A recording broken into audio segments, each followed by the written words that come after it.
Legends of the Jews 1-1. 2. In the beginning, 2,000 years before the heaven and the earth.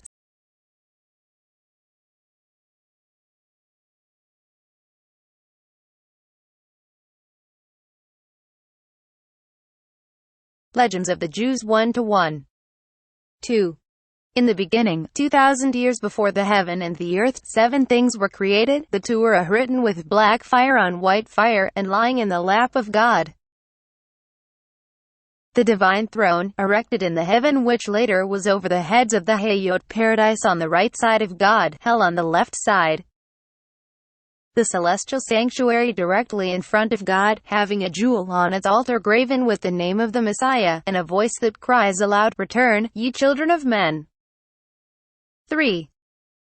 When God resolved upon the creation of the world, he took counsel with the Torah.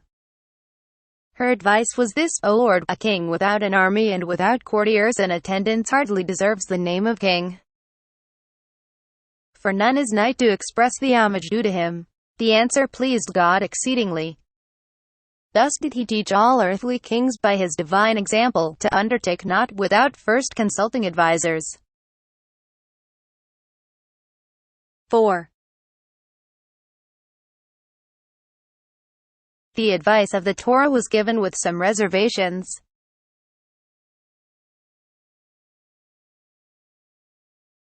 She was skeptical about the value of an earthly world, on account of the sinfulness of men, who would be sure to disregard her precepts. But God dispelled her doubts. He told her that repentance had been created long before, and sinners would have the opportunity of mending their ways. Besides, the temple service would be invested with atoning power, and paradise and hell were intended to do duty as reward and punishment. Finally, the Messiah was appointed to bring salvation, which would put an end to all sinfulness.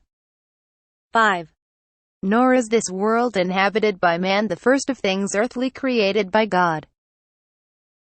He made several worlds before ours, but he destroyed them all, because he was pleased with none until he created ours.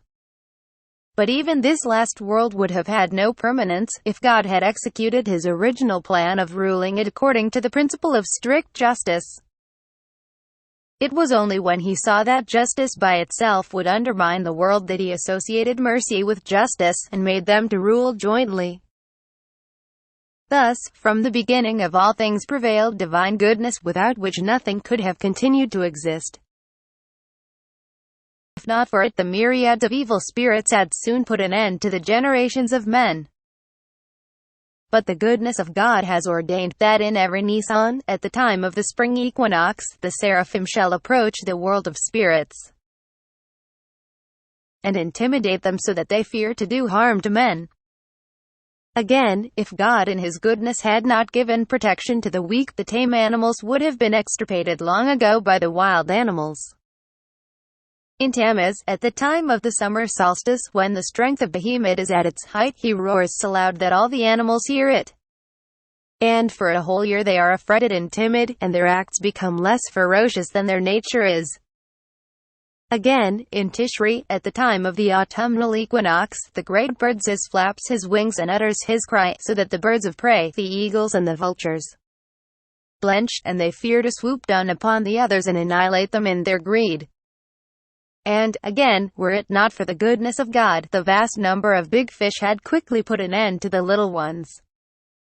But at the time of the winter solstice, in the month of Tebet, the sea grows restless, for then Leviathan spouts up water, and the big fish become uneasy.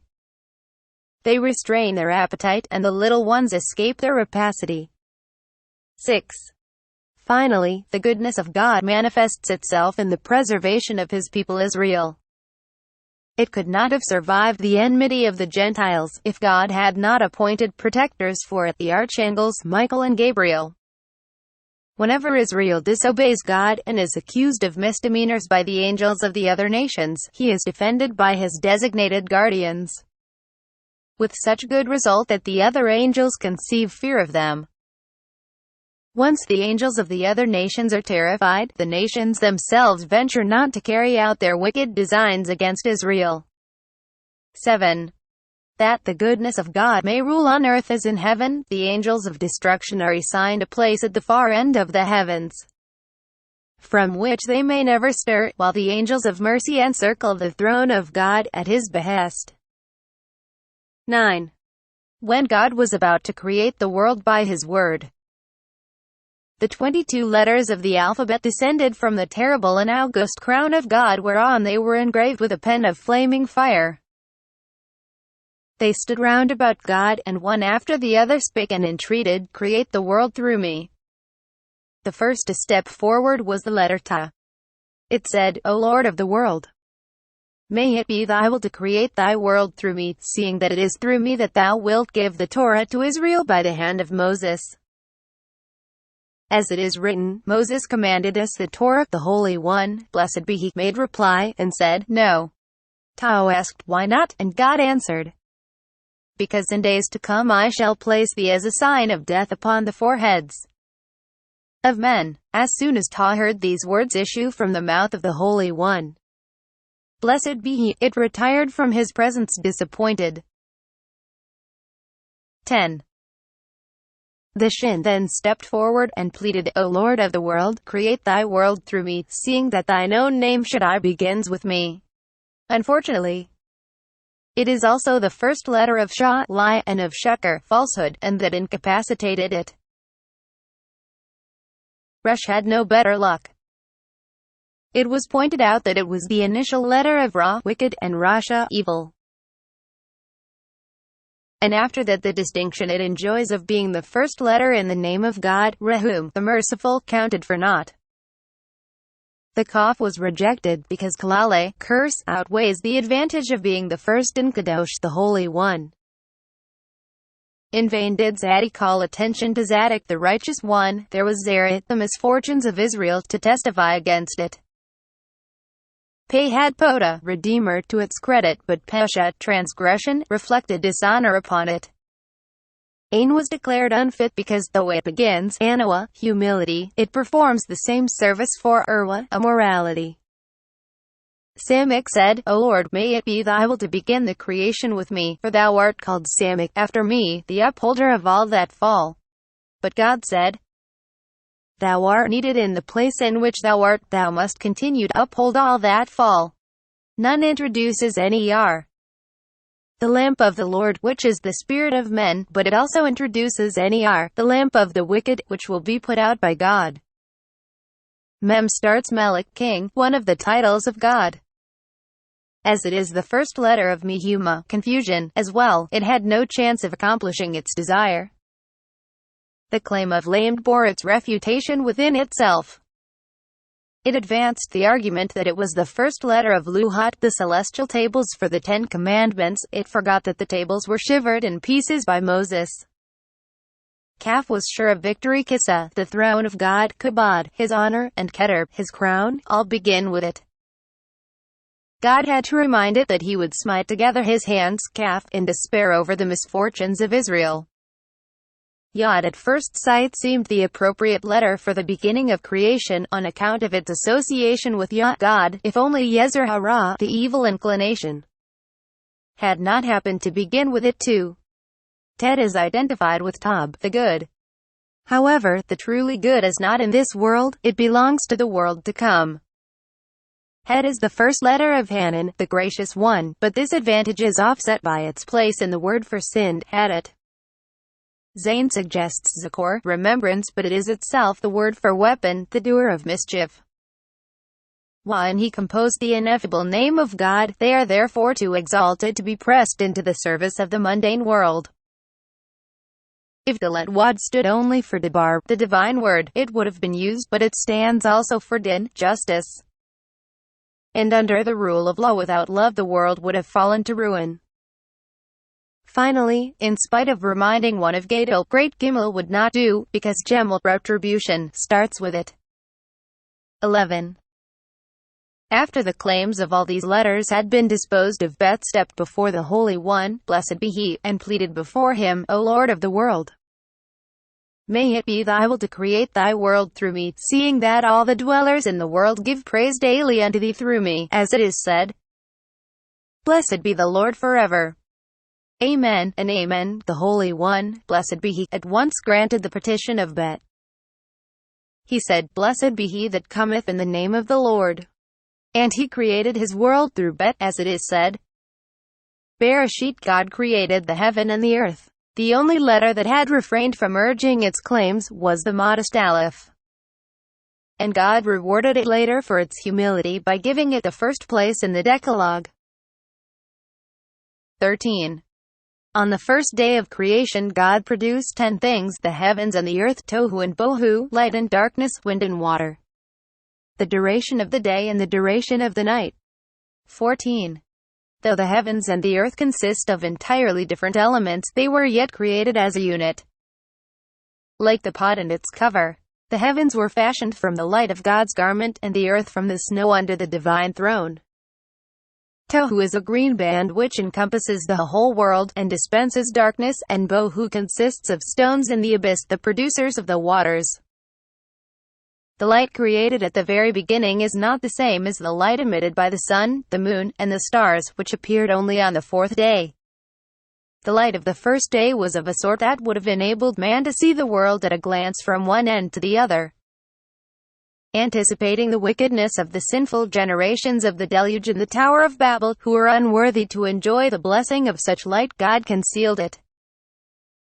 But in the world to come it will appear to the pious in all its pristine glory. 15. Several heavens were created, 7 in fact, each to serve a purpose of its own. The first, the one visible to man, has no function except that of covering up the light during the night time, therefore it disappears every morning. The planets are fastened to the second of the heavens, in the third the manna is made for the pious in the hereafter. The fourth contains the celestial Jerusalem together with the temple, in which Michael ministers as high priest, and offers the souls of the pious as sacrifices. In the fifth heaven, the angel hosts reside, and sing the praise of God, though only during the night. For by day it is the task of Israel on earth to give glory to God on high. The sixth heaven is an uncanny spot. There originate most of the trials and visitations ordained for the earth and its inhabitants. Snow lies heaped up there in hail, there are lofts full of noxious dew, magazines stocked with storms, and cellars holding reserves of smoke. Doors of fire separate these celestial chambers, which are under the supervision of the archangel Metatron. Their pernicious contents defiled the heavens until David's time. The pious king prayed God to purge his exalted dwelling of whatever was pregnant with evil. It was not becoming that such things should exist near the merciful one. Only then they were removed to the earth. 16. The seventh heaven, on the other hand, contains naught but what is good and beautiful, right, justice, and mercy, the storehouses of life, peace, and blessing, the souls of the pious. The souls and spirits of unborn generations, the dew with which God will revive the dead on the resurrection day, and, above all, the divine throne, surrounded by the seraphim, the Ophanim, the holy Hayot, and the ministering angels. 17. Corresponding to the 7 heavens, God created 7 earths, each separated from the next by 5 layers. Over the lowest earth, the 7th, called Erez, lie in succession the abyss, the tohu, the bohu, a sea, and waters. Then the 6th earth is reached, the Adamah, the scene of the magnificence of God. In the same way the Adamah is separated from the 5th earth, the Arka, which contains Gehenna, and Sha'arei Mavet, and Sha'arei Zalmawet, and Bir Shahat, and Tidhayawen, and Abaddon, and Sheol, and there the souls of the wicked are guarded by the angels of destruction. In the same way Arka is followed by Harabah, the dry, the place of brooks and streams in spite of its name, as the next called the Yabasa, the mainland, contains the rivers and the springs. Tebel, the second earth, is the first mainland inhabited by living creatures, 365 species, all essentially different from those of our own earth. Some have human heads set on the body of a lion, or a serpent, or an ox, others have human bodies topped by the head of one of these animals. Besides, Tebel is inhabited by human beings with 2 heads and 4 hands and feet, in fact with all their organs doubled excepting only the trunk. It happens sometimes that the parts of these double persons quarrel with each other, especially while eating and drinking, when each claims the best and largest portions for himself. This species of mankind is distinguished for great piety, another difference between it and the inhabitants of our earth. 18. Our own earth is called held, and, like the others, it is separated from the table by an abyss, the tohu, the bohu, a sea, and waters. 19. Thus one earth rises above the other, from the first to the seventh, and over the seventh earth the heavens are vaulted, from the first to the seventh. The last of them attached to the arm of God. The seven heavens form a unity, the seven kinds of earth form a unity, and the heavens and the earth together also form a unity. 20. When God made our present heavens and our present earth, the new heavens and the new earth were also brought forth, yea, and the 196,000 worlds which God created unto his own glory. 21. It takes 500 years to walk from the earth to the heavens, and from one end of a heaven to the other, and also from one heaven to the next. And it takes the same length of time to travel from the east to the west, or from the south to the north. Of all this vast world, only 1/3 is inhabited, the other 2/3 being equally divided between water and waste desert land. 22. Beyond the inhabited parts to the east is paradise with its 7 divisions, each assigned to the pious of a certain degree. The ocean is situated to the west, and it is dotted with islands upon islands, inhabited by many different peoples. Beyond it, in turn, are the boundless steppes full of serpents and scorpions, and destitute of every sort of vegetation, whether herbs or trees. To the north are the supplies of hellfire, of snow, hail, smoke, ice, darkness, and wind storms, and in that vicinity sojourn all sorts of devils, demons, and malign spirits. Their dwelling place is a great stretch of land. It would take 500 years to traverse it. Beyond lies hell. To the south is the chamber containing reserves of fire, the cave of smoke, and the forge of blasts and hurricanes. Thus it comes that the wind blowing from the south brings heat and sultriness to the earth. Were it not for the angel Benez, the winged, who keeps the south wind back with his pinions, the world would be consumed. Besides, the fury of its blast is tempered by the north wind, which always appears as moderator, whatever other wind may be blowing. 23. In the east, the west, and the south, heaven and earth touch each other, but the north God left unfinished, that any man who announced himself as a god might be set the task of supplying the deficiency, and stand convicted as a pretender. 24. The construction of the earth was begun at the center, with the foundation stone of the temple, the Eben Shedia. For the Holy Land is at the central point of the surface of the earth, Jerusalem is at the central point of Palestine, and the temple is situated at the center of the holy city. In the sanctuary itself the Hekel is the center, and the Holy Ark occupies the center of the Hekel, built on the foundation stone, which thus is at the center of the earth. Thence issued the first ray of light piercing to the Holy Land, and from there illuminating the whole earth. The creation of the world, however, could not take place until God had banished the ruler of the dark. Retire, God said to him, for I desire to create the world by means of light. Only after the light had been fashioned, darkness arose, the light ruling in the sky, the darkness on the earth. The power of God displayed itself not only in the creation of the world of things, but equally in the limitations which he imposed upon each. The heavens and the earth stretched themselves out in length and breadth as though they aspired to infinitude, and it required the word of God to call a halt to their encroachments. 26. On the second day God brought forth 4 creations, the firmament, hell, fire, and the angels. The firmament is not the same as the heavens of the first day.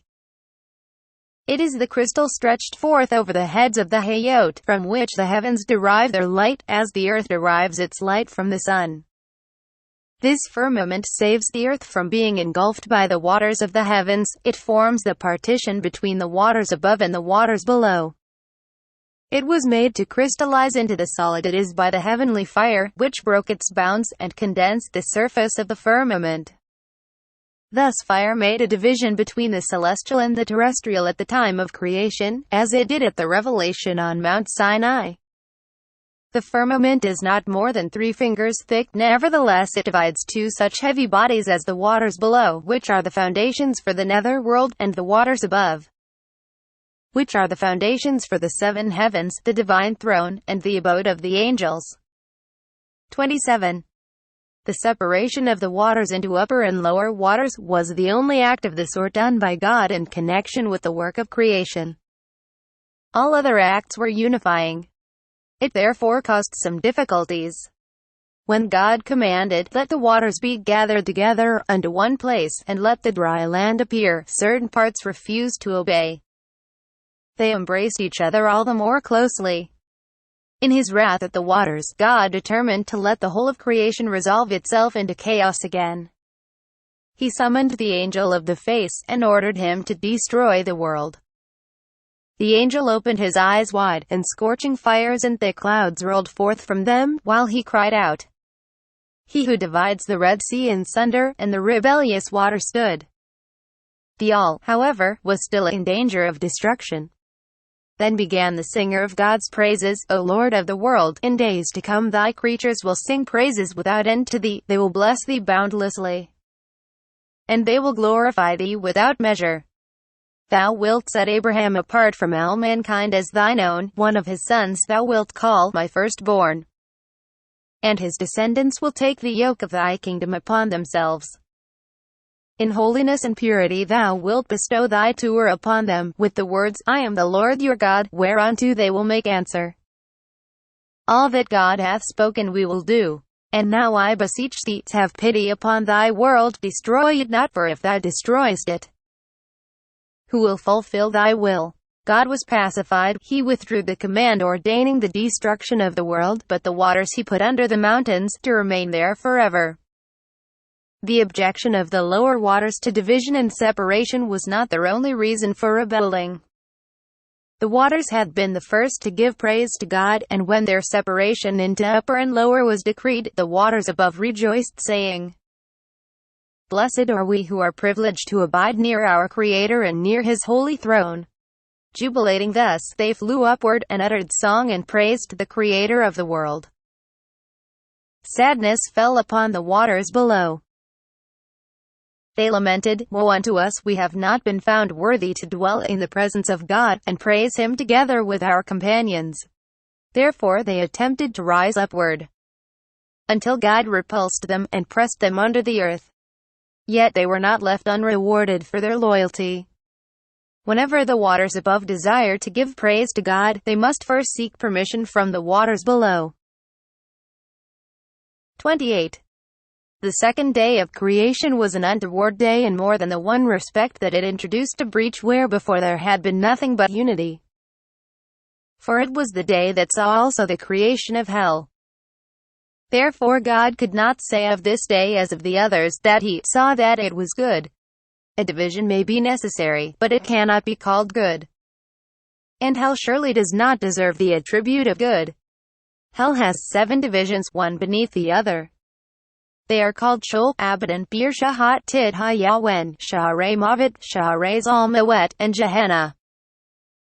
It requires 300 years to traverse the height, or the width, or the depth of each division. And it would take 6,300 years to go over a tract of land equal in extent to the 7 divisions. 29.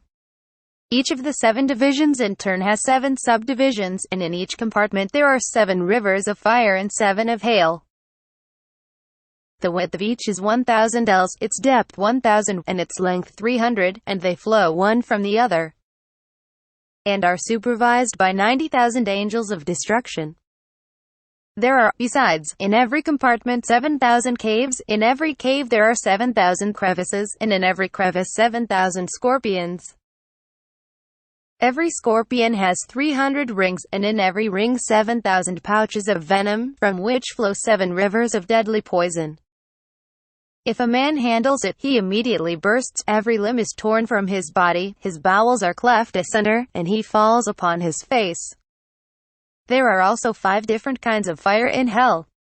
One devours and absorbs, another devours and does not absorb, while the third absorbs and does not devour, and there is still another fire, which neither devours nor absorbs. And furthermore a fire which devours fire. There are coals big as mountains, and coals big as hills, and coals as large as the Dead Sea, and coals like huge stones. And there are rivers of pitch and sulfur flowing and seething like live coals. 30. The third creation of the second day was the angel hosts, both the ministering angels and the angels of praise. The reason they had not been called into being on the first day was lest men believe that the angels assisted God in the creation of the heavens and the earth. The angels that are fashioned from fire have forms of fire, but only so long as they remain in heaven. When they descend to earth to do the bidding of God here below, either they are changed into wind, or they assume the guise of men. There are 10 ranks or degrees among the angels. 31. The most exalted in rank are those surrounding the divine throne on all sides, to the right, to the left, in front, and behind, under the leadership of the archangels Michael, Gabriel, Uriel, and Raphael. 32. All the celestial beings praise God with the words, Holy, holy, holy, is the Lord of hosts, but men take precedence of the angels herein. They may not begin their song of praise until the earthly beings have brought their homage to God. Especially at Israel is preferred to the angels. When they encircle the divine throne in the form of fiery mountains and flaming hills, and attempt to raise their voices in adoration of the Creator, God silences them with the words, Keep quiet until I have heard the songs, praises, prayers, and sweet melodies of Israel. Accordingly, the ministering angels and all the other celestial hosts wait until the last tones of Israel's doxologies rising aloft from earth have died away, and then they proclaim in a loud voice, Holy, holy, holy, is the Lord of hosts. When the hour for the glorification of God by the angels draws nigh, the august divine herald, the angel Shamiel, steps to the windows of the lowest heaven to hearken to the songs, prayers, and praises that ascend from the synagogues and the houses of learning, and when they are finished, he announces the end to the angels in all the heavens. The ministering angels, those who come in contact with the sublunary world, now repair to their chambers to take their purification bath.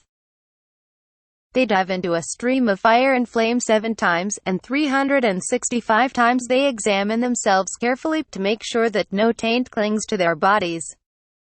Only then they feel privileged to mount the fiery ladder and join the angels of the 7th heaven, and surround the throne of God with Hashmal and all the holy Hayot, adorned with millions of fiery crowns, arrayed in fiery garments, all the angels in unison, in the same words, and with the same melody, intone songs of praise to God. 34. Up to this time the earth was a plain, unholy, covered with water. Scarcely had the words of God, Let the waters be gathered together, made themselves heard, when mountains appeared all over and hills, and the water collected in the deep-lying basins. But the water was recalcitrant, it resisted the order to occupy the lowly spots, and threatened to overflow the earth, until God forced it back into the sea, and encircled the sea with sand. Now, whenever the water is tempted to transgress its bounds, it beholds the sand, and recoils. 35. The waters did but imitate their chief Rahab, the angel of the sea, who rebelled at the creation of the world. God had commanded Rahab to take in the water, but he refused, saying, I have enough. The punishment for his disobedience was death. His body rests in the depths of the sea, the water dispelling the foul odor that emanates from it. 36. The main creation of the third day was the realm of plants, the terrestrial plants as well as the plants of paradise. First of all the cedars of Lebanon and the other great trees were made. In their pride at having been put first they shot up high in the air. They considered themselves the favored among plants. Then God spake, I hate arrogance and pride, for I alone am exalted, and none beside, and he created the iron on the same day, the substance with which trees are felled down. The trees began to weep, and when God asked the reason of their tears, they said, "We cry because thou hast created the iron to uproot us therewith. All the while we had thought ourselves the highest of the earth, and now the iron, our destroyer, has been called into existence." God replied, "You yourselves will furnish the axe with a handle. Without your assistance the iron will not be able to do aught against you." 37. The command to bear seed after their kind was given to the trees alone. But the various sorts of grass reasoned, that if God had not desired divisions according to classes, he would not have instructed the trees to bear fruit after their kind with the seed thereof in it. Especially as trees are inclined of their own accord to divide themselves into species. The grasses therefore reproduced themselves also after their kinds. This prompted the exclamation of the Prince of the world, "Let the glory of the Lord endure forever, let the Lord rejoice in his works." 38. The most important work done on the third day was the creation of paradise. 2 gates of carbuncle form the entrance to paradise, and 60 myriads of ministering angels keep watch over them. Each of these angels shines with the luster of the heavens. When the just man appears before the gates, the clothes in which he was buried are taken off him, and the angels array him in 7 garments of clouds of glory, and place upon his head 2 crowns, one of precious stones and pearls, the other of gold of Parvaim, and they put 8 myrtles in his hand. And they utter praises before him and say to him, "Go thy way, and eat thy bread with joy." And they led him to a place full of rivers, surrounded by 800 kinds of roses and myrtles. Each one has a canopy according to his merits, and under it flow 4 rivers, one of milk, the other of balsam, the third of wine, and the fourth of honey. Every canopy is overgrown by a vine of gold, and 30 pearls hang from it, each of them shining like Venus.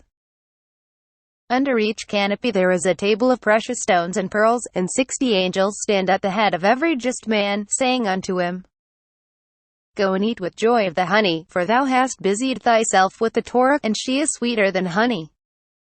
And drink of the wine preserved in the grape since the 6 days of creation, for thou hast busied thyself with the Torah, and she is compared to wine. The least fair of the just is beautiful as Joseph and Rabbi Johanan, and as the grains of a silver pomegranate upon which fall the rays of the sun. There is no light, for the light of the righteous is the shining light." And they undergo 4 transformations every day, passing through 4 states. In the first, the righteous is changed into a child. He enters the division for children, and tastes the joys of childhood. Then he is changed into a youth, and enters the division for the youths, with whom he enjoys the delights of youth. Next he becomes an adult in the prime of life, and he enters the division of men, and enjoys the pleasures of manhood. Finally, he is changed into an old man. He enters the division for the old, and enjoys the pleasures of age. 39. There are 80 myriads of trees in every corner of paradise, the meanest among them choicer than all the spice trees. In every corner there are 60 myriads of angels singing with sweet voices, and the tree of life stands in the middle and shades the whole of paradise. It has 15,000 tastes, each different from the other, and the perfumes thereof vary likewise. Over it hang 7 clouds of glory, and winds blow upon it from all 4 sides, so that its odor is wafted from one end of the world to the other. Underneath sit the scholars and explain the Torah. Over each of them 2 canopies are spread, one of stars, the other of sun and moon, and a curtain of clouds of glory separates the one canopy from the other. Beyond paradise begins Eden, containing 310 worlds and 7 compartments for 7 different classes of the pious. In the first are the martyr victims of the government, like Rabbi Akiba and his colleagues; in the second those who were drowned; in the third Rabbi Johanan ben Zakkai and his disciples; in the fourth those who were carried off in the cloud of glory; in the fifth the penitents, who occupy a place which even a perfectly pious man cannot obtain; in the 6th are the youths who have not tasted of sin in their lives; in the 7th are those poor who studied Bible and Mishnah, and led a life of self-respecting decency. And God sits in the midst of them and expounds the Torah to them. 40. As for the 7 divisions of paradise, each of them is 12 myriads of miles in width and 12 myriads of miles in length. In the first division dwell the proselytes who embrace Judaism of their own free will, not from compulsion. The walls are of glass and the wainscoting of cedar. The prophet Obadiah, himself a proselyte, is the overseer of this first division. The second division is built of silver, and the wainscoting thereof is of cedar. Here dwell those who have repented, and Manasseh, the penitent son of Hezekiah, presides over them. The third division is built of silver and gold. Here dwell Abraham, Isaac, and Jacob, and all the Israelites who came out of Egypt, and the whole generation that lived in the desert. Also David is there, together with all his sons except Absalom, one of them, Joab, still alive. And all the kings of Judah are there, with the exception of Manasseh, the son of Hezekiah, who presides in the second division, over the penitents. Moses and Aaron preside over the third division. Here are precious vessels of silver and gold and jewels and canopies and beds and thrones and lamps, of gold, of precious stones, and of pearls. The best of everything there is in heaven. The fourth division is built of beautiful rubies, and its wainscoting is of olive wood. Here dwell the perfect and the steadfast in faith, and their wainscoting is of olive wood, because their lives were bitter as olives to them. The fifth division is built of silver and gold and refined gold, and the finest of gold and glass and bdellium, and through the midst of it flows the river Gihon. The wainscoting is of silver and gold, and a perfume breathes through it more exquisite than the perfume of Lebanon. The coverings of the silver and gold beds are made of purple and blue, woven by Eve, and of scarlet, and the hair of goats, woven by angels. Here dwells the Messiah on a palanquin made of the wood of Lebanon, the pillars thereof of silver, the bottom of gold, the seat of it purple. With him is Elijah. He takes the head of Messiah, and places it in his bosom, and says to him, Be quiet. For the end draweth nigh. On every Monday and Thursday and on Sabbaths and holidays, the patriarchs come to him, and the 12 sons of Jacob, and Moses, Aaron, David, Solomon, and all the kings of Israel and of Judah, and they weep with him and comfort him, and say unto him, Be quiet and put trust in thy Creator. For the end draweth nigh. Also Korah and his company, and Dathan, Abiram, and Absalom come to him on every Wednesday, and ask him, How long before the end comes full of wonders? When wilt thou bring us life again, and from the abysses of the earth lift us? The Messiah answers them, Go to your fathers and ask them, and when they hear this, they are ashamed, and do not ask their fathers. 41. In the sixth division dwell those who died in performing a pious act, and in the seventh division those who died from illness inflicted as an expiation for the sins of Israel. 43. The fourth day of creation produced the sun, the moon, and the stars. These heavenly spheres were not actually fashioned on this day, they were created on the first day, and merely were assigned their places in the heavens on the fourth. At first the sun and the moon enjoyed equal powers and prerogatives. The moon spoke to God, and said, O Lord, why didst thou create the world with the letter Bet? God replied, That it might be made known unto my creatures that there are 2 worlds. The moon, O Lord, which of the 2 worlds is the larger? This world or the world to come? God, the world to come is the larger. The moon, O Lord, thou didst create 2 worlds, a greater and a lesser world. Thou didst create the heaven and the earth, the heaven exceeding the earth. Thou didst create fire and water, the water stronger than the fire, because it can quench the fire. And now thou hast created the sun and the moon, and it is becoming that one of them should be greater than the other. Then spake God to the moon, I know well, thou wouldst have me make thee greater than the sun. As a punishment I decree that thou mayest keep but 1/60th of thy light. The moon made supplication, Shall I be punished so severely, for having spoken a single word? God relented, In the future world I will restore thy light, so that thy light may again be as the light of the sun. The moon was not yet satisfied. O Lord, she said, and the light of the sun, how great will it be in that day? Then the wrath of God was once more enkindled. What? Thou still plottest against the sun? As thou livest in the world to come, his light shall be sevenfold the light he now sheds. The sun runs his course like a bridegroom. He sits upon a throne with a garland on his head.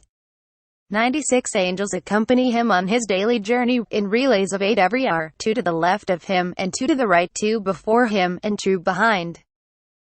Strong as he is, he could complete his course from south to north in a single instant. But 365 angels restrain him by means of as many grappling irons. Every day one looses his hold, and the sun must thus spend 365 days on his course. The progress of the sun in his circuit is an uninterrupted song of praise to God. And this song alone makes his motion possible. Therefore, when Joshua wanted to bid the sun stand still, he had to command him to be silent. His song of praise hushed, the sun stood still. 44. The sun is double-faced, one face of fire is directed toward the earth, and one of hail toward heaven, to cool off the prodigious heat that streams from the other face. Else the earth would catch afire. In winter the sun turns his fiery face upward, and thus the cold is produced. When the sun descends in the west in the evening, he dips down into the ocean and takes a bath, his fire is extinguished. And therefore he dispenses neither light nor warmth during the night. But as soon as he reaches the east in the morning, he laves himself in a stream of flame, which imparts warmth and light to him. And these he sheds over the earth. In the same way the moon and the stars take a bath in a stream of hail before they enter upon their service for the night. 45. When the sun and the moon are ready to start upon their round of duties, they appear before God, and beseech him to relieve them of their task, so that they may be spared the sight of sinning mankind. Only upon compulsion they proceed with their daily course. Coming from the presence of God, they are blinded by the radiance in the heavens, and they cannot find their way. God, therefore, shoots off arrows, by the glittering light of which they are guided.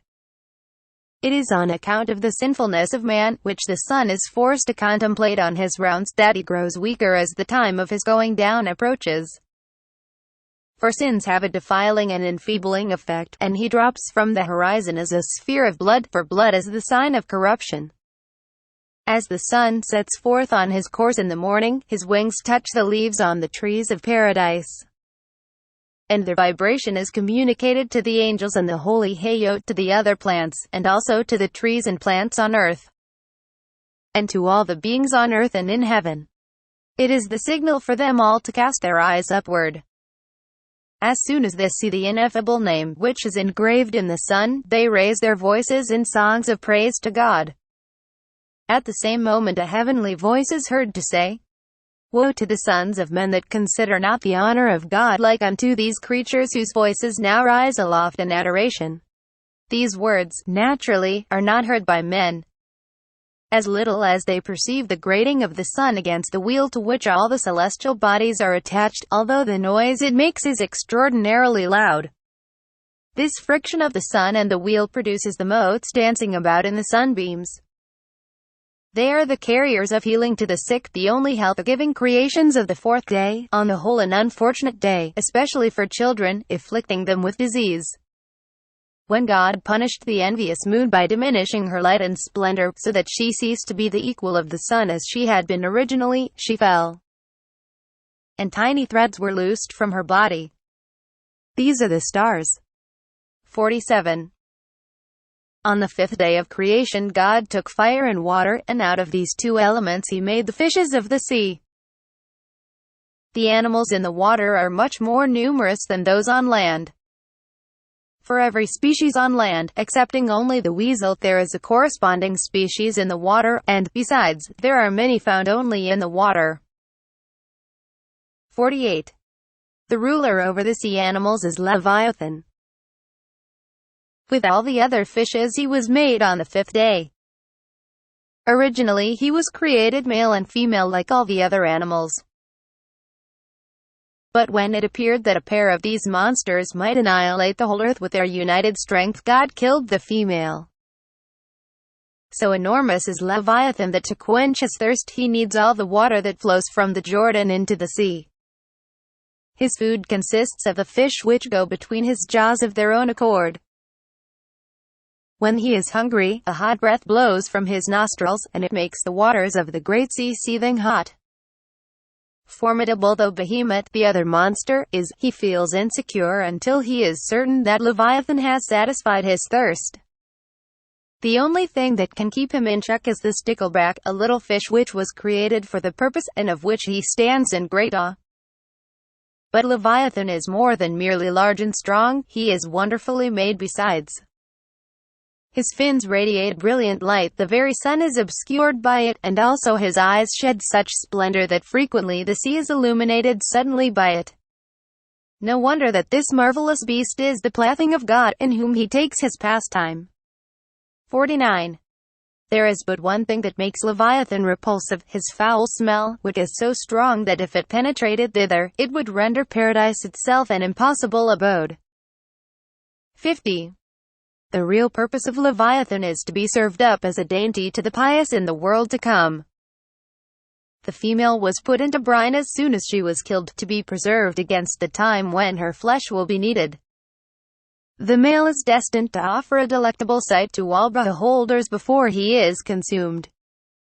When his last hour arrives, God will summon the angels to enter into combat with the monster.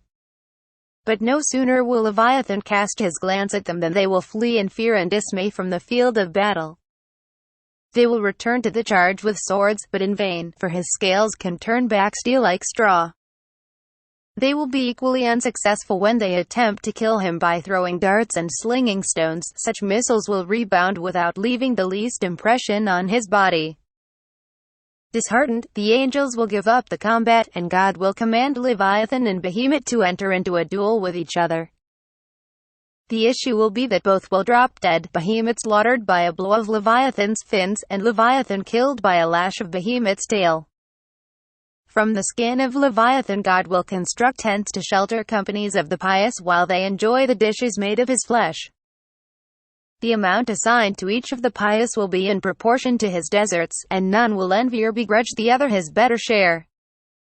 What is left of Leviathan's skin will be stretched out over Jerusalem as a canopy, and the light streaming from it will illumine the whole world. And what is left of his flesh after the pious have appeased their appetite, will be distributed among the rest of men, to carry on traffic therewith. 51. On the same day with the fishes, the birds were created, for these two kinds of animals are closely related to each other. Fish are fashioned out of water, and birds out of marshy ground saturated with water. 52. As Leviathan is the king of fishes, so the Ziz is appointed to rule over the birds. His name comes from the variety of tastes his flesh has. It tastes like this, zay, and like that, zay. The Ziz is as monstrous of size as Leviathan himself. His ankles rest on the earth, and his head reaches to the very sky. 53.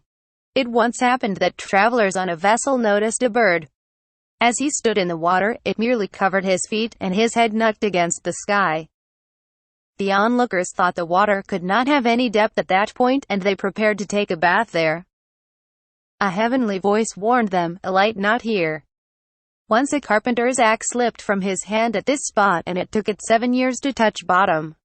The bird the travelers saw was none other than the Ziz. His wings are so huge that unfurled they darken the sun. They protect the earth against the storms of the south. Without their aid the earth would not be able to resist the winds blowing thence. Once an egg of the Ziz fell to the ground and broke. The fluid from it flooded 60 cities, and the shock crushed 300 cedars. Fortunately, such accidents do not occur frequently. As a rule, the bird lets her eggs slide gently into her nest. This one mishap was due to the fact that the egg was rotten, and the bird casted it away carelessly. The Ziz has another name, Reinanan, because he is the celestial singer. On account of his relation to the heavenly regions he is also called Sikwi, the seer, and, besides, he is called son of the nest, because his fledgling birds break away from the shell without being hatched by the mother bird. They spring directly from the nest, as it were. Like Leviathan, so Ziz is a delicacy to be served to the pious at the end of time, to compensate them for the privations which abstaining from the unclean fowls imposed upon them. 55. As the fish were formed out of water, and the birds out of boggy earth well mixed with water, so the mammals were formed out of solid earth. And as Leviathan is the most notable representative of the fish kind, and is of the bird kind, so Behemoth is the most notable representative of the mammal kind. Behemoth matches Leviathan in strength, and he had to be prevented, like Leviathan, from multiplying and increasing, else the world could not have continued to exist. After God had created him male and female, he at once deprived him of the desire to propagate his kind. He is so monstrous that he requires the produce of 1,000 mountains for his daily food. All the water that flows through the bed of the Jordan in a year suffices him exactly for one gulp. It therefore was necessary to give him one stream entirely for his own use, a stream flowing forth from paradise called Yubal. Behemoth, too, is destined to be served to the pious as an appetizing dainty, but before they enjoy his flesh, they will be permitted to view the mortal combat between Leviathan and Behemoth, as a reward for having denied themselves the pleasures of the circus and its gladiatorial contests. 56. Leviathan, says, and Behemoth are not the only monsters, there are many others, and marvelous ones, like the reem, a giant animal, of which only one couple, male and female, is in existence. Had there been more, the world could hardly have maintained itself against them. The act of copulation occurs but once in 70 years between them, for God has so ordered it that the male and female reem are at opposite ends of the earth, the one in the east, the other in the west. The act of copulation results in the death of the male. He is bitten by the female and dies of the bite. The female becomes pregnant and remains in this state for no less than 12 years. At the end of this long period she gives birth to twins, a male and a female. The year preceding her delivery she is not able to move. She would die of hunger, were it not that her own spittle flowing copiously from her mouth waters and fructifies the earth near her, and causes it to bring forth enough for her maintenance. For a whole year the animal can but roll from side to side, until finally her belly bursts, and the twins issue forth. Their appearance is thus the signal for the death of the mother reem. She makes room for the new generation, which in turn is destined to suffer the same fate as the generation that went before. Immediately after birth the one goes eastward and the other westward, to meet only after the lapse of 70 years, propagate themselves, and perish. A traveler who once saw a reem one day old described its height to be 4 parasangs, and the length of its head 1 parasang and a half. Its horns measure 100 ells, and their height is a great deal more. 57. One of the most remarkable creatures is the man of the mountain, Adni Sade, or briefly Adam. His form is exactly that of a human being, but he is fastened to the ground by means of a navel string, upon which his life depends. The cord once snapped, he dies. This animal keeps himself alive with what is produced by the soil around about him as far as his tether permits him to crawl. No creature may venture to approach within the radius of his cord, for he seizes and demolishes whatever comes in his reach. To kill him, one may not go near to him, the navel string must be severed from a distance by means of a dart, and then he dies amid groans and moans. Once upon a time a traveler happened in the region where this animal is found. He overheard his host consult his wife as to what to do to honor their guest, and resolved to serve our man, as he said. Thinking he had fallen among cannibals, the stranger ran as fast as his feet could carry him from his entertainer, who sought vainly to restrain him. Afterward, he found out that there had been no intention of regaling him with human flesh, but only with the flesh of the strange animal called man. As the man of the mountain is fixed to the ground by his navel string, so the barnacle goose is grown to a tree by its bill. It is hard to say whether it is an animal and must be slaughtered to be fit for food, or whether it is a plant and no ritual ceremony is necessary before eating it. 58. Among the birds the phoenix is the most wonderful. When Eve gave all the animals some of the fruit of the tree of knowledge, the phoenix was the only bird that refused to eat thereof, and he was rewarded with eternal life. When he has lived 1,000 years, his body shrinks and the feathers drop from it, until he is as small as an egg. This is the nucleus of the new bird. 59. The phoenix is also called the guardian of the terrestrial sphere. He runs with the sun on his circuit, and he spreads out his wings and catches up the fiery rays of the sun. If he were not there to intercept them, neither man nor any other animate being would keep alive. On his right wing the following words are inscribed in huge letters, about 4,000 stadia high: neither the earth produces me, nor the heavens, but only the wings of fire. His food consists of the manna of heaven and the dew of the earth. His excrement is a worm, whose excrement in turn is the cinnamon used by kings and princes. Enoch, who saw the phoenix birds when he was translated, describes them as flying creatures, wonderful and strange in appearance, with the feet and tails of lions, and the heads of crocodiles. Their appearance is of a purple color like the rainbow, their size 900 measures. Their wings are like those of angels, each having 12, and they attend the chariot of the sun and go with him, bringing heat and dew as they are ordered by God. In the morning when the sun starts on his daily course, the phoenixes and the chakadri sing, and every bird flaps its wings, rejoicing the giver of light. And they sing a song at the command of the Lord. Among reptiles the salamander and the shamir are the most marvelous.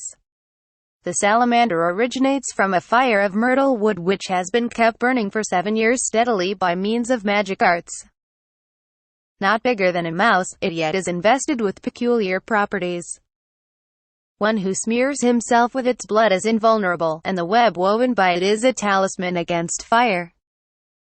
The people who lived at the deluge boasted that, were a fire flood to come, they would protect themselves with the blood of the salamander. 60. King Hezekiah owes his life to the salamander. His wicked father King Ahaz had delivered him to the fires of Moloch, and he would have been burnt, had his mother not painted him with the blood of the salamander, so that the fire could do him no harm. 61. The shamir was made at twilight on the 6th day of creation together with other extraordinary things. It is about as large as a barley corn, and it possesses the remarkable property of cutting the hardest of diamonds. For this reason it was used for the stones in the breastplate worn by the high priest. First the names of the 12 tribes were traced with ink on the stones to be set into the breastplate, then the shamir was passed over the lines, and thus they were graven. The wonderful circumstance was that the friction wore no particles from the stones. The shamir was also used for hewing into shape the stones from which the temple was built, because the law prohibited iron tools to be used for the work in the temple. The shamir may not be put in an iron vessel for safekeeping, nor in any metal vessel, it would burst such a receptacle asunder. It is kept wrapped up in a woolen cloth, and this in turn is placed in a lead basket filled with barley bran. The shamir was guarded in paradise until Solomon needed it. He sent the eagle thither to fetch the worm. With the destruction of the temple the shamir vanished. A similar fate overtook the tahash, which had been created only that its skin might be used for the tabernacle. Once the tabernacle was completed, the tahash disappeared. It had a horn on its forehead, was gaily colored like the turkey cock, and belonged to the class of clean animals. Among the fishes there are also wonderful creatures, the sea goats and the dolphins, not to mention Leviathan. A seafaring man once saw a sea goat on whose horns the words were inscribed, "I am a little sea animal. Yet I traverse 300 parasangs to offer myself as food to the Leviathan." The dolphins are half man and half fish, they even have sexual intercourse with human beings. Therefore they are called also, sons of the sea, for in a sense they represent the humankind in the waters. 62. Though every species in the animal world was created during the last 2 days of the 6 of creation, yet many characteristics of certain animals appeared later. Cats and mice, foes now, were friends originally. Their later enmity had a distinct cause. On one occasion the mouse appeared before God and spoke, "I and the cat are partners, but now we have nothing to eat." The Lord answered, "Thou art intriguing against thy companion, only that thou mayest devour her. As a punishment, she shall devour thee." Thereupon the mouse, "O Lord of the world, wherein have I done wrong?" God replied, "O thou unclean reptile! Thou shouldst have been warned by the example of the moon, who lost a part of her light because she spake ill of the sun. And what she lost was given to her opponent. The evil intentions thou didst harbor against thy companion shall be punished in the same way. Instead of thy devouring her, she shall devour thee. The mouse, O Lord of the world, shall the whole kind be destroyed? God, I will take care that a remnant of thee is spared." In her rage the mouse bit the cat. And the cat in turn threw herself upon the mouse, and hacked into her with her teeth until she lay dead. Since that moment the mouse stands in such awe of the cat that she does not even attempt to defend herself against her enemy's attacks, and always keeps herself in hiding. Similarly, dogs and cats maintained a friendly relation to each other, and only later on became enemies. A dog and a cat were partners, and they shared with each other whatever they had. It once happened that neither could find anything to eat for 3 days. Thereupon the dog proposed that they dissolve their partnership. The cat should go to Adam, in whose house there would surely be enough for her to eat, while the dog should seek his fortune elsewhere. Before they separated, they took an oath never to go to the same master. The cat took up her abode with Adam, and she found sufficient mice in his house to satisfy her appetite. Seeing how useful she was in driving away and extirpating mice, Adam treated her most kindly. The dog, on the other hand, saw bad times. The first night after their separation he spent in the cave of the wolf, who had granted him a night's lodging. At night the dog caught the sound of steps, and he reported it to his host, who bade him repulse the intruders. They were wild animals. Little lacked and the dog would have lost his life. These made, the dog fled from the house of the wolf, and took refuge with the monkey. But he would not grant him even a single night's lodging, and the fugitive was forced to appeal to the hospitality of the sheep. Again the dog heard steps in the middle of the night. Obeying the bidding of his host, he arose to chase away the marauders, who turned out to be wolves. The barking of the dog apprised the wolves of the presence of sheep, so that the dog innocently caused the sheep's death. Now he had lost his last friend. Night after night he begged for shelter, without ever finding a home.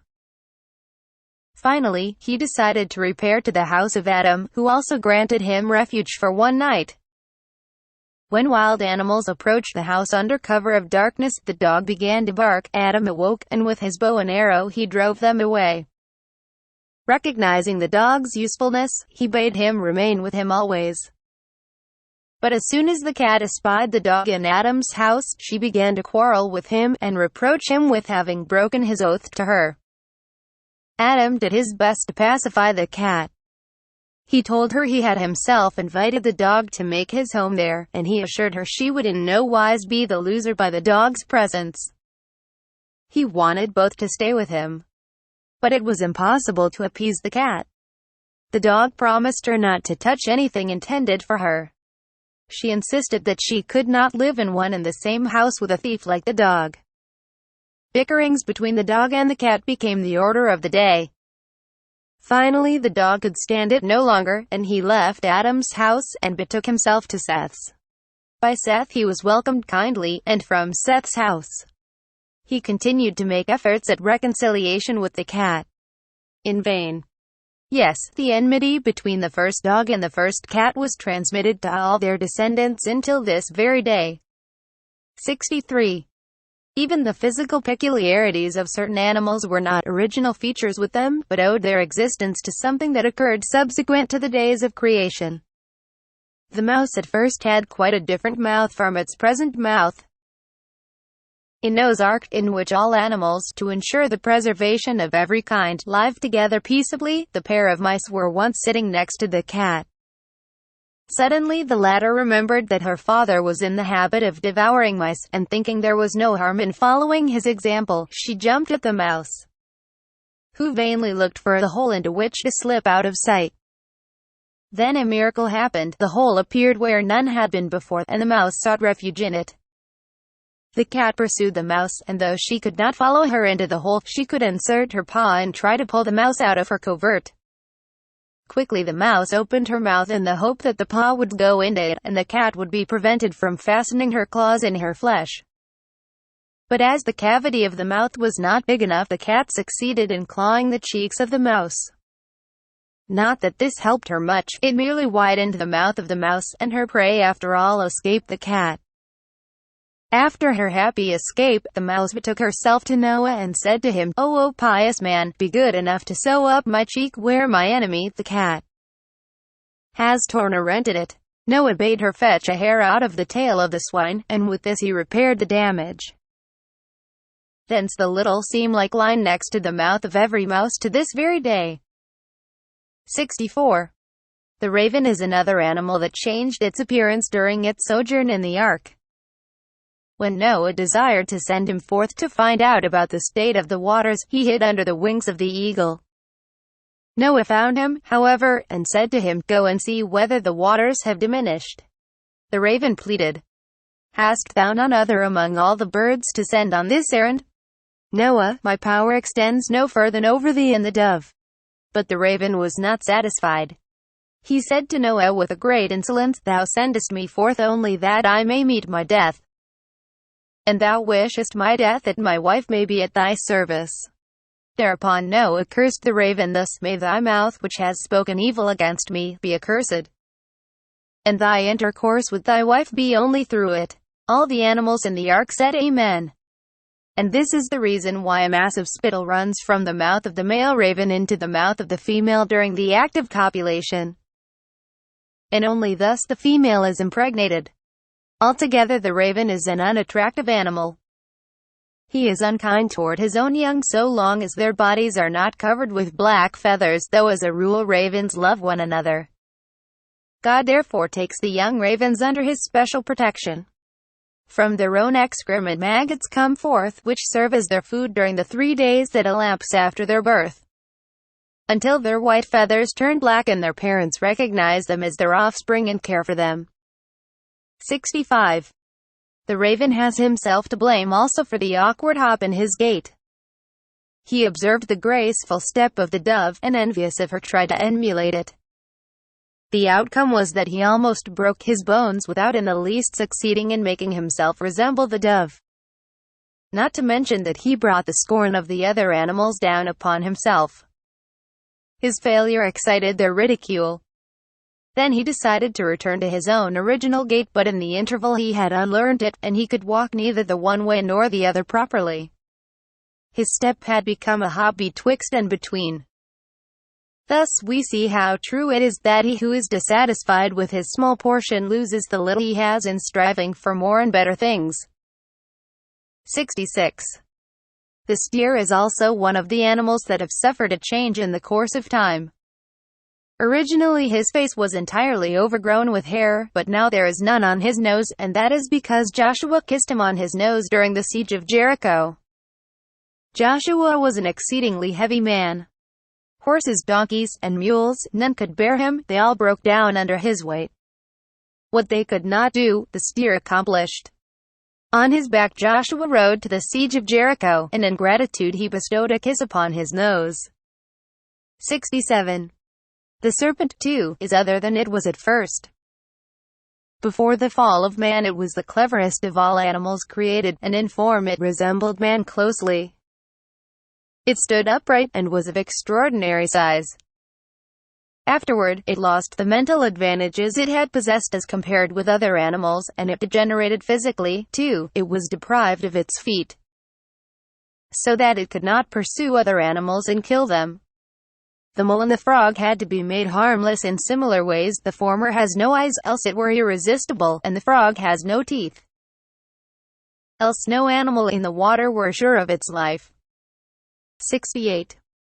While the cunning of the serpent wrought its own undoing, the cunning of the fox stood him in good stead in many an embarrassing situation.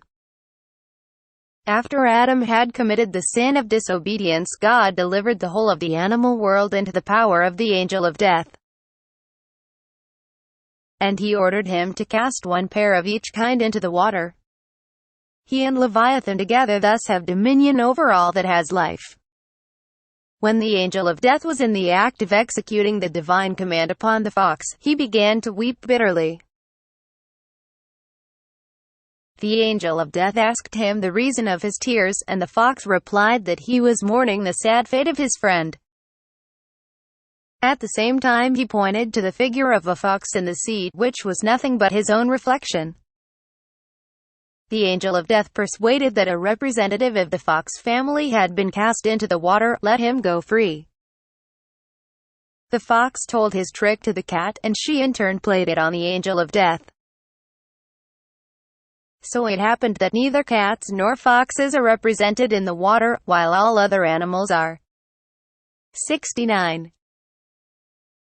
When Leviathan passed the animals in review, and missing the fox was informed of the sly way in which he had eluded his authority, he dispatched great and powerful fish on the errand of enticing the truant into the water. The fox, walking along the shore, spied the large number of fish, and he exclaimed, "How happy he who may always satisfy his hunger with the flesh of such as these." The fish told him, if he would but follow them, his appetite could easily be appeased. At the same time they informed him that a great honor awaited him. Leviathan, they said, was at death's door, and he had commissioned them to install the fox as his successor. They were ready to carry him on their backs, so that he had no need to fear the water, and thus they would convey him to the throne, which stood upon a huge rock. The fox yielded to these persuasions, and descended into the water. Presently an uncomfortable feeling took possession of him. He began to suspect that the tables were turned, he was being made game of instead of making game of others as usual. He urged the fish to tell him the truth, and they admitted that they had been sent out to secure his person for Leviathan, who wanted his heart, that he might become as knowing as the fox, whose wisdom he had heard many extol. The fox said reproachfully, "Why did you not tell me the truth at once? Then I could have brought my heart along with me for King Leviathan, who would have showered honors upon me. As it is, you will surely suffer punishment for bringing me without my heart." The foxes, you see, he continued, do not carry their hearts around with them. They keep them in a safe place, and when they have need of them, they fetch them thence. The fish quickly swam to shore, and landed the fox, so that he might go for his heart. No sooner did he feel dry land under his feet than he began to jump and shout, and when they urged him to go in search of his heart, and follow them, he said, "O ye fools, could I have followed you into the water, if I had not had my heart with me? Or exists there a creature able to go abroad without his heart?" The fish replied, "Come, come, thou art fooling us." Whereupon the fox, "O ye fools, if I could play a trick on the angel of death, how much easier was it to make game of you?" So they had to return, their errand undone. And Leviathan could not but confirm the taunting judgment of the fox. In very truth, the fox is wise of heart, and ye are fools. 71. Whatever God created has value. Even the animals and the insects that seem useless and noxious at first sight have a vocation to fulfill. The snail, trailing a moist streak after it as it crawls, and so using up its vitality, serves as a remedy for boils. The sting of a hornet is healed by the house fly crushed and applied to the wound. The gnat, feeble creature, taking in food but never secreting it, is a specific against the poison of a viper, and this venomous reptile itself cures eruptions, while lizard is the antidote to the scorpion. Not only do all creatures serve man, and contribute to his comfort, but also God teacheth us through the beasts of the earth, and maketh us wise through the fowls of heaven. He endowed many animals with admirable moral qualities as a pattern for man. If the Torah had not been revealed to us, we might have learned regard for the decencies of life from the cat, who covers her excrement with earth; regard for the property of others from the ants, who never encroach upon one another's stores; and regard for decorous conduct from the cock, who, when he desires to unite with the hen, promises to buy her a cloak long enough to reach to the ground, and when the hen reminds him of his promise, he shakes his comb and says, "May I be deprived of my comb, if I do not buy it when I have the means." The grasshopper also has a lesson to teach to man. All the summer through it sings, until its belly bursts and death claims it. Though it knows the fate that awaits it, yet it sings on. So man should do his duty toward God, no matter what the consequences. The stork should be taken as a model in two respects. He guards the purity of his family life zealously, and toward his fellows he is compassionate and merciful. Even the frog can be the teacher of man. By the side of the water there lives a species of animals which subsist off aquatic creatures alone. When the frog notices that one of them is hungry, he goes to it of his own accord, and offers himself as food, thus fulfilling the injunction, "If thine enemy be hungry, give him bread to eat, and if he be thirsty, give him water to drink." 72. The whole of creation was called into existence by God unto his glory, and each creature has its own hymn of praise wherewith to extol the Creator. Heaven and earth, paradise and hell, desert and field, rivers and seas, all have their own way of paying homage to God. The hymn of the earth is, "From the uttermost part of the earth have we heard songs, glory to the righteous." The sea exclaims, above the voices of many waters. The mighty breakers of the sea, "The Lord on high is mighty." 73. Also the celestial bodies and the elements proclaim the praise of their Creator, the sun, moon, and stars, the clouds and the winds, lightning and dew. The sun says, "The sun and moon stood still in their habitation, at the light of thine arrows as they went, at the shining of thy glittering spear," and the stars sing, "Thou art the Lord, even thou alone, thou hast made heaven, the heaven of heavens, with all their host, the earth and all things that are thereon, the seas and all that is in them, and thou preservest them all, and the host of heaven worshippeth thee." 74. Every plant, furthermore, has a song of praise. The fruitful tree sings, "Then shall all the trees of the wood sing for joy before the Lord, for he cometh to judge the earth." And the ears of grain on the field sing, "The pastures are covered with flocks, the valleys also are covered over with corn, they shout for joy, they also sing." 75. Great among singers of praise are the birds, and greatest among them is the cock. When God at midnight goes to the pious in paradise, all the trees therein break out into adoration, and their songs awaken the cock, who begins in turn to praise God. 7 times he crows, each time reciting a verse. The first verse is, "Lift up your heads, O ye gates, and be ye lift up, ye everlasting doors, and the King of glory shall come in." Who is the King of glory? The Lord strong and mighty, the Lord mighty in battle. The second verse, "Lift up your heads, O ye gates, yea, lift them up, ye everlasting doors, and the King of glory shall come in." Who is this King of glory? The Lord of hosts, he is the King of glory. The third, "Arise, ye righteous, and occupy yourselves with the Torah, that your reward may be abundant in the world hereafter."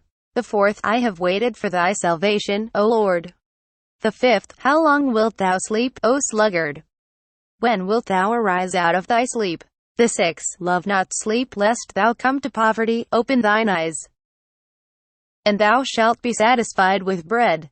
And the seventh verse sung by the cock runs, "It is time to work for the Lord, for they have made void thy law." 76. The song of the vulture is, "I will hiss for them, and gather them, for I have redeemed them, and they shall increase as they have increased." The same verse with which the bird will in time to come announce the advent of the Messiah, the only difference being that when he heralds the Messiah he will sit upon the ground and sing his verse, while at all other times he is seated elsewhere when he sings it. 77. Nor do the other animals praise God less than the birds. Even the beasts of prey give forth adoration. The lion says, "The Lord shall go forth as a mighty man, he shall stir up jealousy like a man of war, he shall cry, yea, he shall shout aloud. He shall do mightily against his enemies." And the fox exhorts unto justice with the words, "Woe unto him that buildeth his house by unrighteousness, and his chambers by injustice, that useth his neighbor's service without wages, and giveth him not his hire." 78. Yea, the dumb fishes know how to proclaim the praise of their Lord. The voice of the Lord is upon the waters, they say, "The God of glory thundereth, even the Lord upon many waters," while the frog exclaims, Blessed be the name of the glory of his kingdom forever and ever. 79. Contemptible though they are, even the reptiles give praise unto their Creator. The mouse extols God with the words, Howbeit thou art just in all that is come upon me, for thou hast dealt truly, but I have done wickedly. And the cat sings, Let everything that hath breath praise the Lord. Praise ye the Lord.